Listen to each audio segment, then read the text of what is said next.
Ash-Shafi Abduri Muhammad Yusuf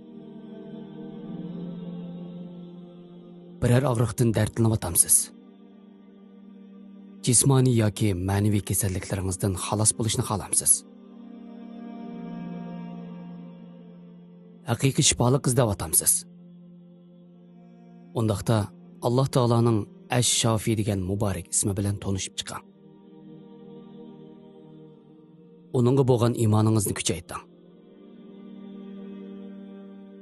Alloh taolaning bu muborak ismini vasila qilib, o'zingizning yoki balajoqlaringizning va yoki qarindoshlaringizning ranjiga shifo, barliq dardlarga davo tilang.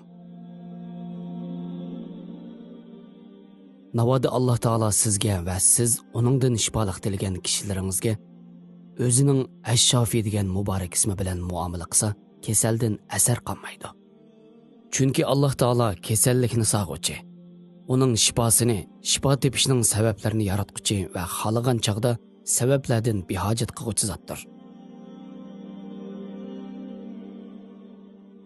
Alloh taolo xohlasa biror sabab bilan shifoliq beradi.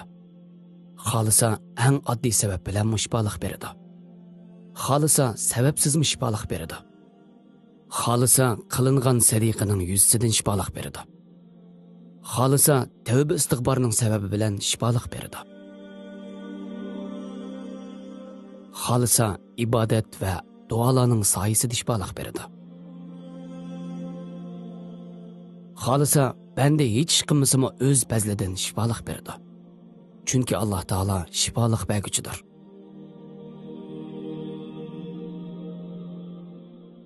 To'g'ri. Sabab bizdan, shifoliq Alloh taolodan bo'ladi.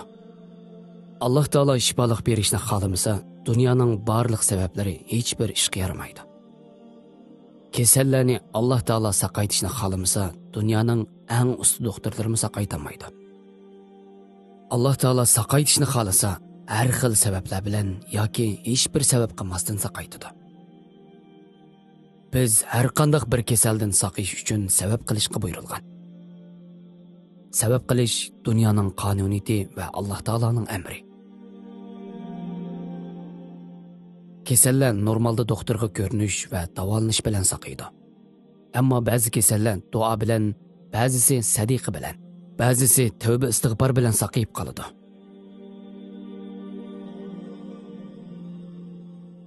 Amaliyotda bularning hammasi sabab doirasiga kiradi. Kasallik mayli og'ir bo'lsin yoki yengil bo'lsin, inson hayotida takrorlanib turadigan, hech qanday odam buningdan xoli bo'la olmaydigan narsa bo'lib, uning shakli, turi har xil bo'ladi.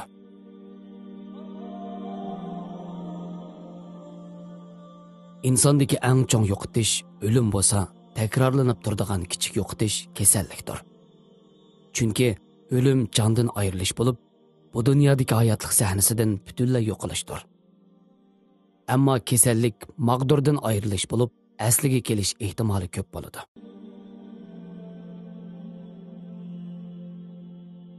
Kasallik bir tarafdan o'limga o'xshab ketadi. Chunki kasallik insondagi faoliyatchanligini o'ltirib, uni o'z holi bilan o'ltirishga yoki yetishga majbur qilgandek, o'lim insonni harakatdan butunlay to'xtatib, uni qabrida to qiyomatga qadar yetishga majbur qiladi.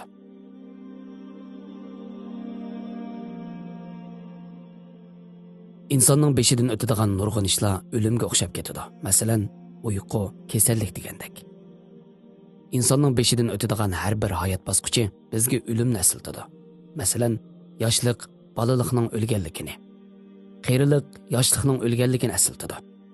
Lekin inson hech o'ylab ko'rmaydi, ibrat olmaydi, o'zini o'lmaydigandek his qilib qoladi.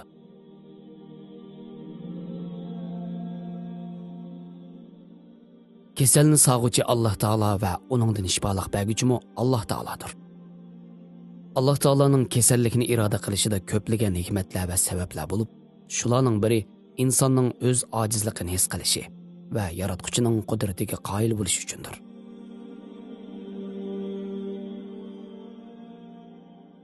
Alloh taoloning bizni kasalga mubtalo qilishining nurg'un sabablari bo'lishi mumkin. Masalan, bizni haqiqatga qaytarish, takabburlikdan voz kechkizish, kasallarning holiga yetkizish, sabrimizni va rozimanligimizni sinash qatorliq nurg'un sabablar bo'lishi mumkin. Alloh taolo bizga o'zining Ash-Shofi degan ulug' ism sharifi bilan muomala qilgan chaqda bizda kasaldan asar qolmaydi.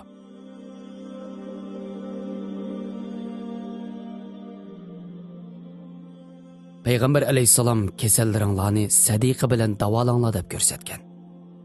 Bizdiki sadiqa baloniya, tavba gunoniya degan so'zning albatta haqiqatdan dalili bor. 7 osmonga safar degan kitobning avtori Alloma Jabir Afifi mazkur asrida mundaq bir qissani bayon qilgan. Saudiya Arabistonda bir boy börak kasaliga mubtalo bo'lgan bo'lib, Misrga börak almashtirish uchun bordi.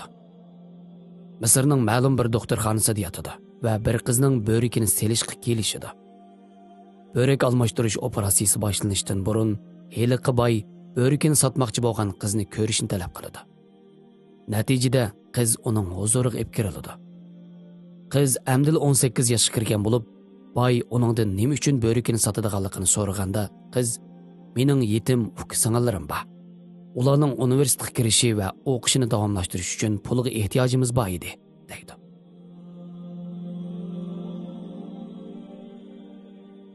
Boy bu qizning so'zlarini anglab qattiq silkinadi. Amdil uyqudan uyg'ongandek bo'ladi.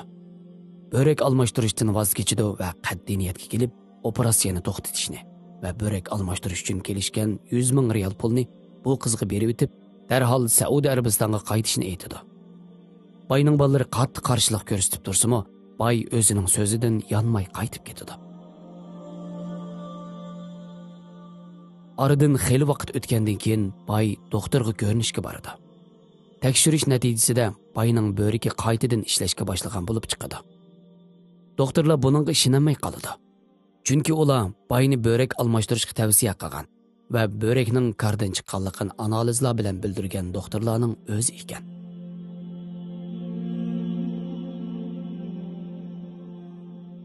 Yana bir kitobda o'qigan bir qissa esimga kelib qoldi. Bu Yevropada yashaydigan bir musulmon ayolning qissasi bo'lib, u mundaq deydi. Men rak kasallik giribtor bo'lgan bo'lib, davolash unum bermay, kasalning eng oxirgi bosqichiga berib qolgan edim. Doktorlar mening bir qancha oylik umrim qolganligini aytgan edi. Shuning bilan men haramga berib, umr qilib, gunohlarimning mag'firatligini tilay va o'limga tayyorlik qilay deb Makkaga bordim. Umr qilish asnosida umidimni Alloh taolaga bog'lab ko'p duo qildim. Kesalimga shifolik tiladim. Men haramdan qaytib uyimga kelib, bir qancha haftadan keyin doktorga ko'rinishga bordim. Doktor bir qancha analizlarni olgandan keyin o'zi hayronlik ichida menga kesalim yo'qligini aytdi. Men bu dastlab ishonmadim. Doktor qayta shundaqligini aytgandan keyin Alloh taolaga chin yuragimdan hamd sano etdim. Sajda qilib puxadan chiqqudek yig'ilib olish uchun namozgoh izlashga kirishdim.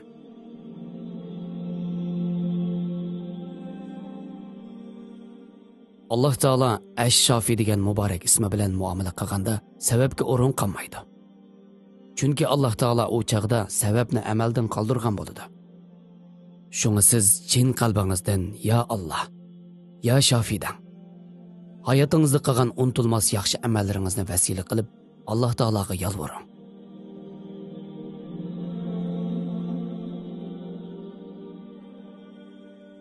Yunus alayhissalom qilgan mana duoni qiling. La ilaha illa anta subhanak. Inni kuntu minaz zalimin. Ey Rabbim, sendan boshqa haqiqiy iloh yo'qdir. Seni jimi kamchiliklardan pok deb ta'riflayman. Haqiqatan o'zimga zulm qiluvchilardan bo'ldim.